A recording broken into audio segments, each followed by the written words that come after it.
Sheti I ditës 8 mars. Shën Gjoni I Hyit, mbrojtësi I të sëmurëve dhe themeluesi I vëllezërve bamirës. Më 8 mars Kisha Katolike përkujton Shën Gjonin e Hyit, San Giovanni di Dio, themeluesin e urdhrit të vëllezërve bamirës, Fate Bene Fratelli, një shenjë që gjithë jetën e tij ia kushtoi shërbimit ndaj të sëmurëve, të varfërve dhe të braktisurve. I njohur për guximin dhe mshurinë dhe dashurinë e tij të pakurrëzuar, ai mbetet një nga figurat më të mëdha të dashurisë së Krishter ndaj njeriut në nevojë. Shën Gjoni I Hyit lindi më 8 mars të vitit 1495 në Montemor Onovo, afër Evora në Portugali, në një familje shumë të varfër.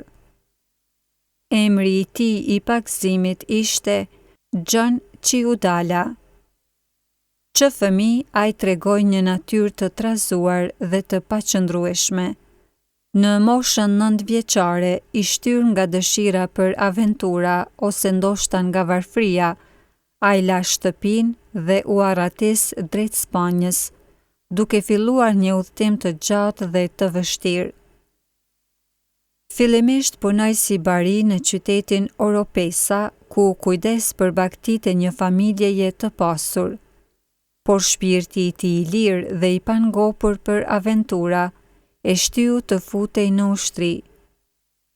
Ai luftoi si ushtar mercenar në Francë dhe më pas I u bashkua ushtrisë së perandorit Karlit V për të luftuar kundër turqëve. Në këto vite, Gjoni përjetoi momente të errta, duke rënë në mëkate dhe duke humbur rrugën shpirtërore. Në një epizod dramatik, ai u akuzua padrejtësisht për tradhti dhe u dënua me varje. Por në çastin e fundit u shpëtua kur e vërteta doli në dritë. Kjo përvojë tronditëse ia hapi sytë për gjendjen e tij shpirtërore dhe boshllëkun që ndjente. Pas disa vitesh endjeje dhe pas shumë përvojave të vështira, Gjoni vendosi të kthehej në Portugali për të parë prindrit e tij. Megjithatë, zbuloi me dhimbje se ata kishin vdekur nga pikëllimi për largimin e tij. Kjo ngjarje thelloi akoma më shumë krizën e tij shpirtërore. Pas kthimit në Spanjë, ai shkoi në qytetin e Granadës, ku filloi të punoj si tregtar I librave dhe imazheve fetare. Ndodhi pikërisht në këtë qytet ku jeta e tij do të merrte një kthesë të jashtëzakonshme. Më 1539, ndërsa dëgjonte një predikim prekës të Shën Gjonavilës mbi pendesën dhe dashurinë e Zotit, ai përjetoi një konvertim të thellë shpirtëror.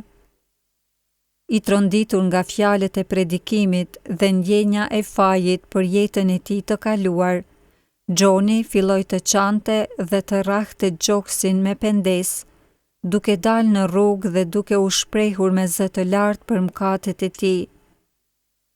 Ky akt emocional u interpretua si shenjë çmendurie dhe u burgos në një spital psikiatrik, ku u trajtua me metodat e ashpra të kohës.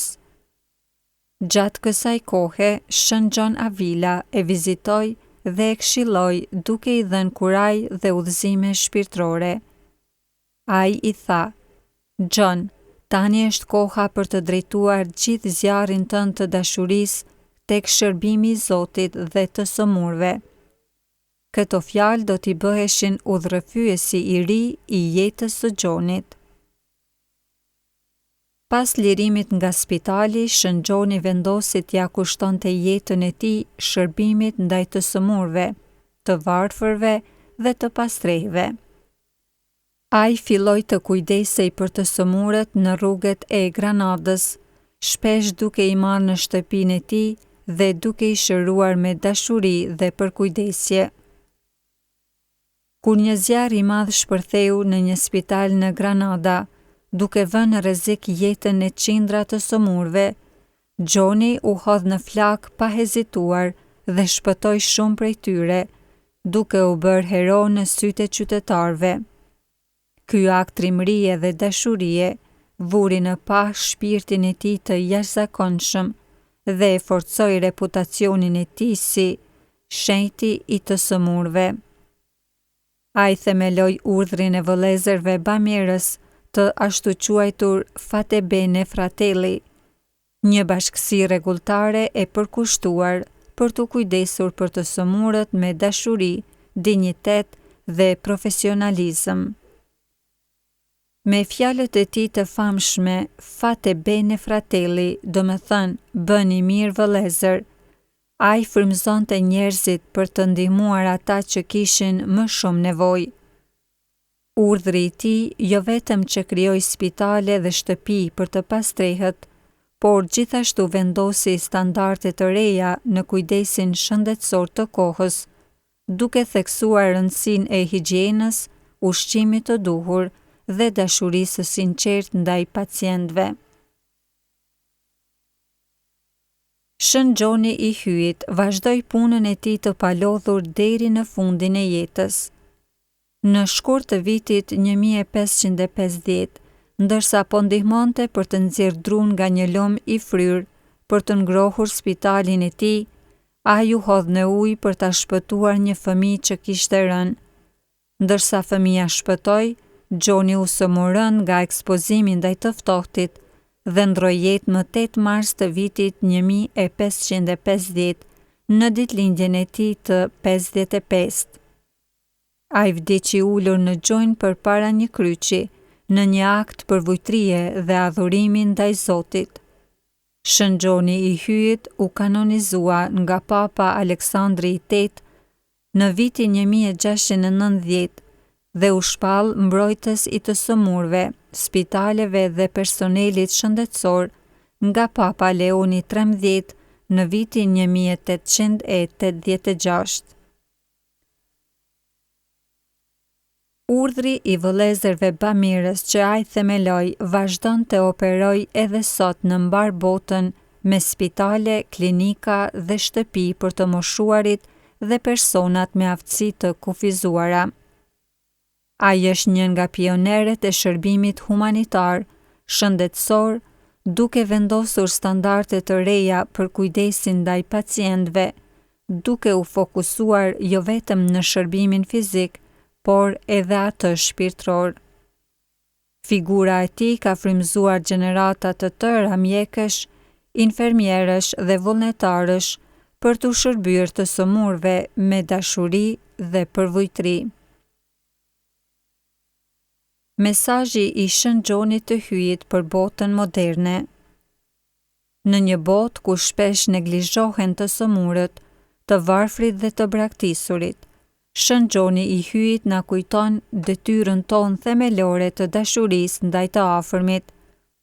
Ai na mëson se çdo akt dashurie dhe përkujdesjeje për të sëmurët është një akt dashurie ndaj Krishtit vet, siç tha ai, isha i sëmur dhe më vizituat.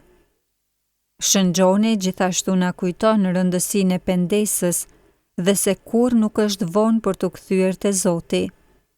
Pavarësisht jetës së tij të trazuar dhe mëkateve të së kaluarës, ai gjeti shenjtrin përmes dashurisë së pakufishme për Zotin dhe për të afërmin. Lutje drejtuar Shën Gjonit të Hyjit. O Shën Gjoni i Hyjit, mbrojtësi të sëmurëve dhe mjeki i shpirtrave të lënduar, na mëso të shohim Krishtin në çdo njeri që vuan.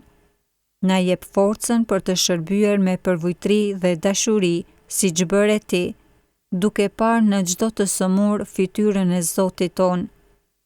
O mbrojtës i mjekëve, infermierëve dhe të gjitha atyre që kujdesen për të sëmurët, ndërmjetëso për ata që janë misionar të dashurisë dhe shërbimit të sinqertë. Në emrin e Krishtit Zotit ton. Amen. Gëzuar dhe bekuar ditën e Shën Gjonit të Hyjit, të gjitha atyre që mbajnë emrin Gjon apo variante të tij.